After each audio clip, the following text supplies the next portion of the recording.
Agjencia Kombëtare e Mbrojtjes Civile, si institucioni përgjegjës për zvogëlimin e riskut edhe për koordinimin e të gjithë institucioneve dhe strukturave në nivel kombëtar në menaxhimin e fatkeqësive natyrore edhe në këtë rast, në bazë dhe përvlerësim të gjithë informacioneve të administruara nga Qendra Kombëtare Operacionale e Emergjencave Civile, ka marrë që gjitha masat e nevojshme për të koordinuar, ndërvepruar dhe për të përballuar dhe menaxhuar që gjithë situatën që do të prevalojë si rezultati i rreshjeve të ditëve të parashikuara për datat 17, 18, 19 deri në datën 22 nëntor 2025. Në zbatim të planit kombëtar të emergjencave civile, Agjencia Kombëtare e Mbrojtjes Civile në koordinim të plot me prefekturat dhe me bashkitë përkatëse, respektive kanë marrë që të gjitha masat për rifreskimin e planeve kombëtare, planeve të emergjencave, për aktivizimin dhe mbajtjen në gatishmëri të plotë të gjithë kapaciteteve të deklaruara prej tyre.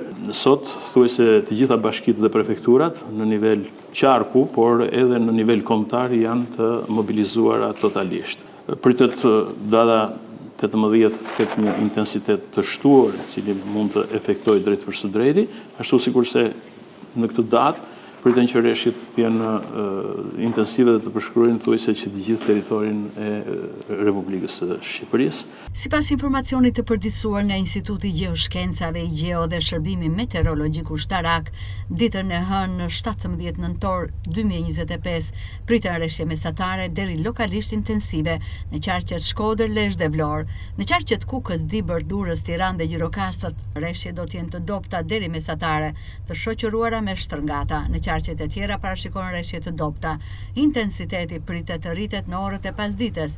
Ditën e martë 18 nëntor 2025 parashikohen rreshje të shtuara në të gjithë territorin e vendit. Qarqet Shkodër, Kukës, Vlorë dhe Gjirokastër do të përfshihen nga rreshje intensive deri lokalisht shumë intensive. Në pjesën jugore pritet që intensiteti në Gjirokastër të jetë më i lartë, shka sjell shpeshherë edhe ngritjen e nivelit edhe të nivelit të Vjosës, përveç aspektit të përqendrimit të derdhjeve në bunë nga Drini apo dhe nga lumenjtë e tjerë, por edhe Vjosa efektohet drejt për drejt edhe nga prurjet e Greqisë dhe të intensitetit në Gjirokastër. Në këtë kushte ne kemi alertuar dhe kemi thirrur në gatishmëri, si thuaç, po thuajse edhe prefekturat e tjerit edhe të Vlorës për të qenë në gatishmëri të plotë. Kapacitetet në nivel kombëtar janë të gjitha në gatishmëri të plotë, forcat armatose, policia e shtetit, zjarfikset dhe të gjithë strukturat e tjera që përbëjnë strukturat e sistemit të mbrojtjes civile në Shqipëri. Në qarqet Dibër, Durrës dhe Tiranë rreshjet do të jenë mesatare deri lokalisht intensive. Në qarqet e tjera priten rreshje të dobta deri mesatare. Rreshjet do të shoqërohen me shtrëngata në të gjithë vendit. Agjencia Kombëtare e Mbrojtjes Civile është angazhuar në monitorimin, koordinimin e masave parandaluese dhe reagimin në kohë në rast të përshkallëzimit të situatës, thuhet në përditësimin mbi situatën e rreshjeve në vend nga Agjencia Kombëtare e Mbrojtjes Civile.